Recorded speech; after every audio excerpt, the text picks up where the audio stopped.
ನೆಲಾನೇ ಹಗ್ದು ಮುಚ್ಬಿಡೋದು ಅಂತಾನೆ ನೋಡ್ತಾ ಇರ್ತಾರೆ. So we have to be very careful as celebrities. And no friends is best friend. ನಾನೇ ನನ್ ಬೆಸ್ಟ್ ಫ್ರೆಂಡ್ ಆಗಿದ್ದೀನಿ, ನಾನು ಆಧ್ಯಾತ್ಮಿಕವಾಗಿದ್ದೀನಿ, ನನ್ನ ದೇವ್ರೆ ನನ್ನಲ್ಲಿ ನನ್ನ ಬೆಸ್ಟ್ ಫ್ರೆಂಡು, ನನ್ನ ದೇವ್ರೆ ನನ್ನ ಗೆಳೆಯ, ನನ್ನ ಕೆಲ್ಸಾನೇ ನನ್ನ ವೃತ್ತಿನೇ ನನಗೆ ದೇವ್ರು ಅಂತ ಅನ್ಕೊಂಡ್ಬಿಟ್ಟು ಪರಿವಾರದ ಜೊತೆ ಎಷ್ಟು ಸಿಂಪಲ್ ಆಗಿ ನಾವು ಇದ್ಬಿಡ್ತೀವೋ ಅಷ್ಟೇ ನಾವು ಸೇಫ್ಟಿಯಾಗಿ ಇದ್ಬಿಡ್ತೀವಿ. ನಾವು ಐಶೋ ಆರಾಮಿನಲ್ಲಿ ತುಂಬಾ ಜಾಸ್ತಿ ಸ್ನೇಹಿತರಂತೂ ಖಂಡಿತವಾಗ್ಲೂ ಇಡಲೇಬಾರ್ದು.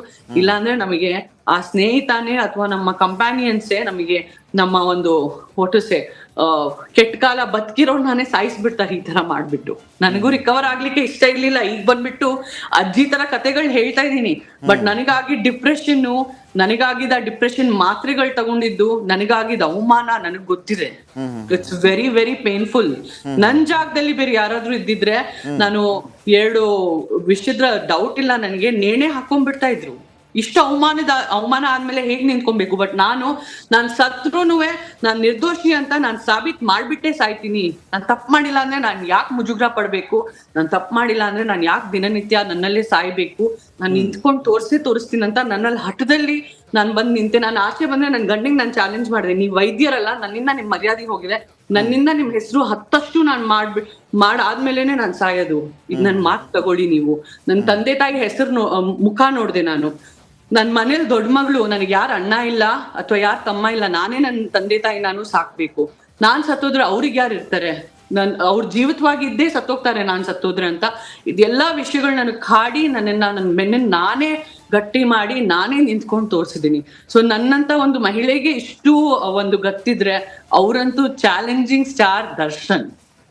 ಸೊ ಅವ್ರು ಎಷ್ಟು ಚಾಲೆಂಜಿಂಗ್ ಆಗಿ ಈಗ ಬಂದ್ಬಿಟ್ಟು ಎಲ್ಲಾರ ಮುಂದೆ ನಿಂತ್ಕೊಳ್ತಾರೆ. ದರ್ಶನ್ಗೆ ಒಂದು ರೀತಿ ಸಂಜನಾ ಅವರೇ ಕಿವಿ ಮಾತು ಹೇಳ್ತಾ ಇದ್ದೀರಾ, ಆದಷ್ಟು ಜನರಿಂದ ದೂರ ಇದೆ, ಅಭಿಮಾನಿಗಳಿಂದ ದೂರ ಇರಿ ಅನ್ನೋ ಲೆಕ್ಕದಲ್ಲಿ ಹೇಳ್ತಾ ಇದ್ದೀರಾ ತಾವು? ಇಲ್ಲ, ನಾನು ಎಲ್ಲಾರ್ಗೂನು ಹೇಳ್ತಾ ಇದ್ದೀನಿ, ಬರೀ ದರ್ಶನ್ ಸರ್ಗಲ್ಲ, ನಿಮಗೂನು ಹೇಳ್ತಾ ಇದ್ದೀನಿ. ಯಾರ್ಗೂನು ಸ್ನೇಹಿತರು ಸಹವಾಸನೇ ಬೇಡ, ತುಂಬಾ ಜನರ ಸಹವಾಸನೇ ಬೇಡ, ಎಷ್ಟು ಕಮ್ಮಿ ಜನರ ಸಹವಾಸ. ಅವ್ರು ನೋಡಿದ್ರೆ ನನ್ನ ಸೆಲೆಬ್ರಿಟೀಸ್ ಅಂತಾರೆ, ನೀವು ನೋಡಿದ್ರೆ ಅವರಿಂದಾನೇ ದೂರ ಇರಿ ಅಂತಿದ್ದೀರಿ. ಇದು ವರ್ಕೌಟ್ ಆಗುತ್ತಾ? ಇಲ್ಲ ಅಭಿಮಾನಿಗಳ ಹತ್ರ ಇರೋದು ಬೇರೆ ವಿಷಯ, ತುಂಬಾ ಜಾಸ್ತಿ ಸ್ನೇಹಿತರ ಜೊತೆ ಐಶೋ ಆರಾಮಿನಲ್ಲಿರೋದು ಬೇರೆ ವಿಷಯ. It's 2 different things. Don't confuse my dictation. ನಾನು ಏನ್ ಹೇಳ್ತಾ ಇದೀನಿ, ಸೊ ಎಷ್ಟು ಕಮ್ಮಿ ಜನ ಇರ್ತಾರೋ ನಮ್ ಜೀವನದಲ್ಲಿ ಅಷ್ಟೇ ಸ್ವರ್ಗ ಅನುಭವಿಸ್ತೀವಿ ನಾವು. So this is what I have felt and this is what I have experience and this is the secret of my energy. ಅವರ ನಿರೀಕ್ಷೆ ಮಾಡಿದ್ರಾ ಜಾಮೀನ್ ಸಿಗುತ್ತೆ ಅಂತ? ಅದಕ್ಕೆ ಆಶಿಸ್ತಾ ಇದ್ದೆ, ದೇವರಲ್ಲಿ ಪ್ರಾರ್ಥನೆ ಮಾಡ್ಕೊಳ್ತಾ ಇದ್ದೆ.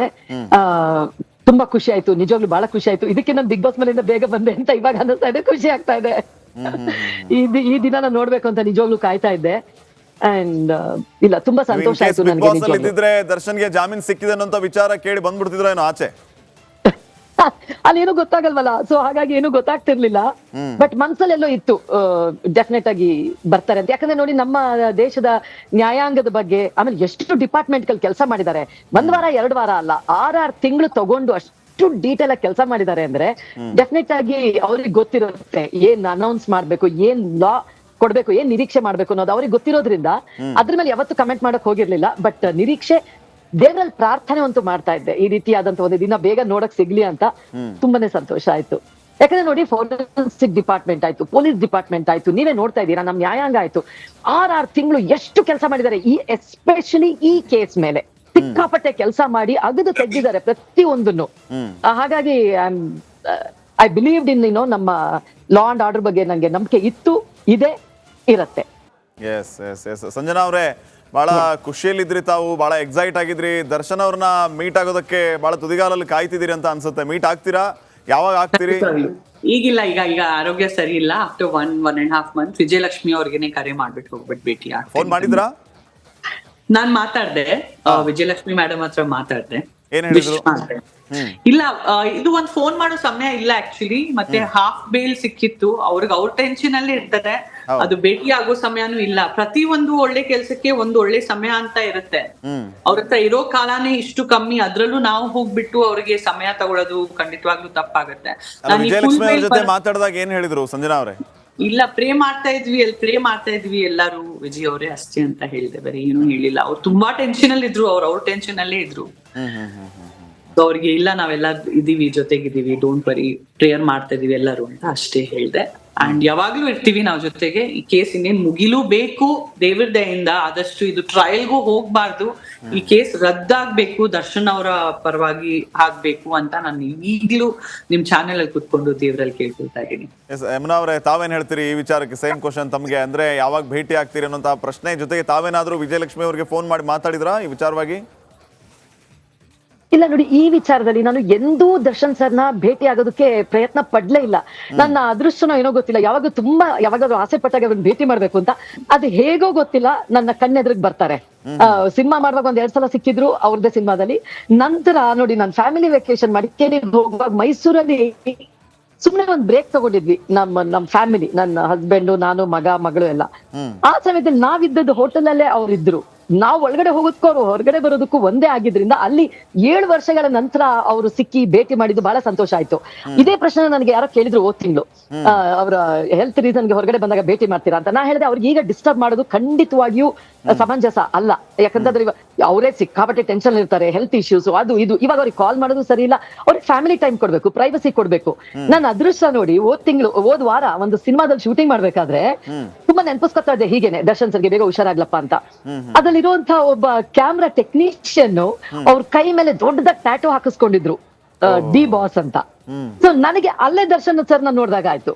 ಸೊ ನಾನಾ ವಿಧದಲ್ಲಿ ನಮ್ ಕಣ್ಮುಂದೆ ಬರ್ತಾರೆ ದರ್ಶನ್ ಸರ್. ಸೊ ಹಾಗಾಗಿ ಅವ್ರನ್ನ ಹೋಗಿ ಭೇಟಿ ಮಾಡ್ಬೇಕು, ಮಾತಾಡ್ಬೇಕು ಅನ್ನೋ ಆಸೆಗಳು ನನ್ಗೆ ಖಂಡಿತವಾಗಿಯೂ ಇಲ್ಲ. ಅವ್ರು ಎಲ್ಲೇ ಇರ್ಲಿ ಖುಷಿಯಾಗಿರ್ಬೇಕು, ಚೆನ್ನಾಗಿರ್ಬೇಕು.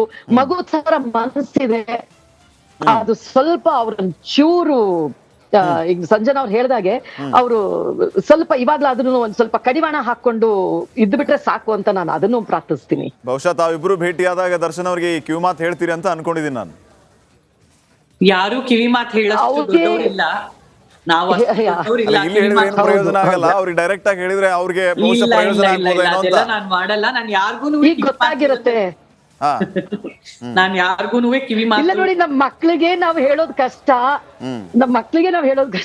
ಸೊ ಹಾಗಾಗಿ ಆಮೇಲೆ ದರ್ಶನ್ ಸರ್ ಈಸ್ ಮೆಚೂರ್ಡ್. ಅವ್ರಿಗೆ ಪಾಪ ಎಲ್ಲ ಗೊತ್ತಿದೆ. ಒಂದೇ ಪ್ರಾಬ್ಲಮ್ ನಾನ್ ಅಂದ್ಕೊಂಡಿರೋ ಮಟ್ಟಕ್ಕೆ ದರ್ಶನ್ ಸರ್ದು ಒಂದೇ ಪ್ರಾಬ್ಲಮ್ ಏನು ಅಂತಂದ್ರೆ, ಅವರು ತಲೆಯಿಂದ ಯೋಚನೆ ಮಾಡೋದಕ್ಕಿಂತ ಹೆಚ್ಚಾಗಿ ಹೃದಯದಿಂದ ಯೋಚನೆ ಮಾಡ್ತಾರೆ. ಫೈನಲ್ ಕ್ವಶನ್ ಕೇಳಿ ಮುಗಿಸ್ಬಿಡ್ತೀನಿ ಇಬ್ಬರಿಗೂ. ಒಂದೇ ಒಂದು ಫೈನಲ್ ಕ್ವಶನ್. ಈಗ ನಾವು ಕೆಲವು ಕ್ಷಣಗಳ ಹಿಂದೆ ಅಷ್ಟೇ ರೇಣುಕಸ್ವಾಮಿ ಅವರು ಚಿಕ್ಕಪ್ಪನ ಜೊತೆಗೆ ಮಾತಾಡುವಾಗ, ಈಗಲೂ ಕೂಡ ನ್ಯಾಯಾಂಗದ ಮೇಲೆ ನಮಗೆ ವಿಶ್ವಾಸ ಇದೆ, ನ್ಯಾಯಾಂಗದ ಮೇಲೆ ನಂಬಿಕೆಯನ್ನ ನಾವು ಕಳ್ಕೊಳ್ಳೋದಿಲ್ಲ, ನ್ಯಾಯ ಸಿಗುತ್ತೆ ಅನ್ನುವಂತಹ ಮಾತುಗಳನ್ನು ಆಡ್ತಾ ಇದ್ರು. ತಾವು ಹೇಳ್ತಾ ಇದ್ರಿ ಸತ್ಯಮೇವ ಜಯತೆ ಅನ್ನುವಂತಹ ಕನ್ಕ್ಲೂಷನ್. ಸೊ ಇದನ್ನ ಯಾವ ರೀತಿ ನೋಡ್ತೀರಿ ನೀವು ಈ ಸಂದರ್ಭದಲ್ಲಿ? ಈ ವಿಚಾರವಾಗಿ ನಿಮ್ಮ ರಿಯಾಕ್ಷನ್ ಇಬ್ಬರದ್ದು. ಮೊದಲು ಸಂಜನಾ ಅವರು. ನೋಡಿ, ಯಾರು ತಪ್ಪು ಮಾಡಿದರೆ, ತಪ್ಪು ಮಾಡಿರೋರು ಖಂಡಿತವಾಗ್ಲೂ ಅವ್ರಿಗೆ ಶಿಕ್ಷೆ ಆಗ್ಬೇಕು. ನನ್ನ ಅಪಾರವಾದ ನಂಬಿಕೆ. ಇದು ಸಾವಸದ ದೋಷದಿಂದ ದರ್ಶನ್ ಅವ್ರ ಇನ್ವಾಲ್ವ್ಮೆಂಟ್ ಇದ್ರಲ್ಲಿದೆ. ಬಟ್ ದರ್ಶನ್ ಅವರು ಯಾರ ಮೇಲೂ ಯಾವ ಒಂದು ಚಿಕ್ಕ ಮನೆಯ ಒಂದು ಹುಡುಗನ ಮೇಲೆ ಕೈ ಮಾಡೋದು, ಮರ್ಡರ್ ಮಾಡೋದು ತುಂಬಾ ದೂರದ ವಿಷಯ. ಅವ್ರ ಕೈಯೂ ಮಾಡಲ್ಲ, ಅವ್ರ ಅಂತವ್ರು ಅಲ್ವೇ ಅಲ್ಲ, ತುಂಬಾ ಕರುಣೆ ಇದ್ದವ್ರು ಅವರು. ಸೊ ನನಗೆ ಬೇರೆಯವ್ರ ಬಗ್ಗೆ ಗೊತ್ತಿಲ್ಲ, ನಾನು ಕಮೆಂಟ್ ಮಾಡಬಾರ್ದು, because I don't know the technicals of the case. Darshan ಅವ್ರ ಪರವಾಗಿ ನಾನು ಇಷ್ಟೇ ಹೇಳಲಿಕ್ಕೆ ಇಷ್ಟಪಡ್ತೀನಿ, ದರ್ಶನ್ ಅವರು ಈ ಕೇಸಿಂದ ಹೊರಗೆ ಬರ್ಬೇಕು. ತುಂಬಾ ಅನುಕಂಪ ಇದೆ ನನಗೆ ರೇಣುಕಾ ಸ್ವಾಮಿ ಅವ್ರ ಪರಿವಾರದ ಮೇಲೆ, ತುಂಬಾ ಅನುಕಂಪ ಇದೆ ನನಗೆ. ತುಂಬಾ ಬೇಜಾರಿದೆ ಅವ್ರ ತಂದೆ ತಾಯಿ ಹೇಗ್ ಸಹಿಸ್ಕೊಳ್ತಾ ಇರ್ತಾರೆ ಇನ್ನ ಈ ನೋವನ್ನ ಅಂತ. ಅಂಡ್ ನನ್ನ ಪ್ರಾರ್ಥನೆಗಳು ರೇಣುಕಾ ಸ್ವಾಮಿ ಅವ್ರ ಪರಿವಾರದ ಜೊತೆ. Thank you. Yes, thank you Sanjana ಅವರೇ, ರಿಪಬ್ಲಿಕ್ ಕನ್ನಡ ಜೊತೆ ಮಾತಾಡೋದಕ್ಕೆ. ಯಮುನಾ ಅವರೇ, ನೀವ್ ಹೇಳಿದಾಗ ಏನ್ರಿ, ನನಗ್ ಕೇಳಿದ್ರಿ ನಿಮ್ಮ ಅಭಿಪ್ರಾಯ ಅಂತ ಹೇಳಿ. ನಾನು ನನ್ನ ಮೊದಲನೇ ಹೇಳಿದಾಗ ಹೇಳ್ಬೇಕು ಅಂತಂದ್ರೆ, fine fine, thank you Yamuna ಅವರೇ. ಹಾಗೇನೆ ಸಂಜನಾ, ನಿಮಗೂ ಕೂಡ ಧನ್ಯವಾದ.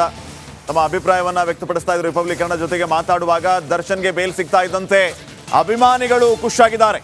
BGS ಆಸ್ಪತ್ರೆಯತ್ತ ಅಭಿಮಾನಿಗಳು ದೌಡಾಯಿಸ್ತಾ ಇದ್ದಾರೆ. ದರ್ಶನ್ನ ನೋಡೋದಕ್ಕೆ ಅಭಿಮಾನಿಗಳು ಈಗ BGS ಆಸ್ಪತ್ರೆಗೆ ಬರ್ತಾ ಇರೋದು. ದರ್ಶನ್ ಫೋಟೋ ಪೂಜೆ ಮಾಡಿ ಫ್ಯಾನ್ಸ್ ಸಂಭ್ರಮಿಸ್ತಾ ಇದ್ದಾರೆ. ನೋಡಿ, ತಾವು ಗಮನಿಸ್ತಾ ಇದ್ದೀರಿ, ದರ್ಶನ್ ಫೋಟೋ ಹಿಡ್ಕೊಂಡು ಬಂದು BGS ಆಸ್ಪತ್ರೆಯ ಮುಂದೆ ಅಭಿಮಾನಿಗಳು ಜಮಾವಣೆ ಆಗ್ತಾ ಇದ್ದಾರೆ, ಪೂಜೆ ಮಾಡ್ತಾ ಇದ್ದಾರೆ. ತಮ್ಮ ಬಾಸ್ ಆಚೆ ಬರ್ತಾ ಇದ್ದಾರೆ, ಅವರಿಗೆ ರೆಗ್ಯುಲರ್ ಬೇಲ್ ಮಂಜೂರು ಆಯಿತು ಅನ್ನುವಂತಹ ಸಂತಸ ಅವರಿಗೆ. ಸೊ ತಾವೀಗ ಗಮನಿಸ್ತಾ ಇರೋ ದೃಶ್ಯಗಳು, ದರ್ಶನ್ಗೆ ಪೂಜೆ ಮಾಡ್ತಾ ಇದ್ದಾರೆ, ದರ್ಶನ್ ಫೋಟೋಗೆ ಪೂಜೆ ಮಾಡ್ತಾ ಇದ್ದಾರೆ ಅವರ ಅಭಿಮಾನಿಗಳು. ಫುಲ್ ಸಂತಸ ಅವರಲ್ಲಿ. ಬಗ್ಗೆ ಇನ್ನಷ್ಟು ಅಪ್ಡೇಟ್ಸ್ ಅನ್ನ ಕೊಡೋದಕ್ಕೆ BGS ಆಸ್ಪತ್ರೆಯಿಂದ ನೇರ ಸಂಪರ್ಕದಲ್ಲಿ ನಮ್ಮ ಪ್ರತಿನಿಧಿ ಮಾದೇಶ್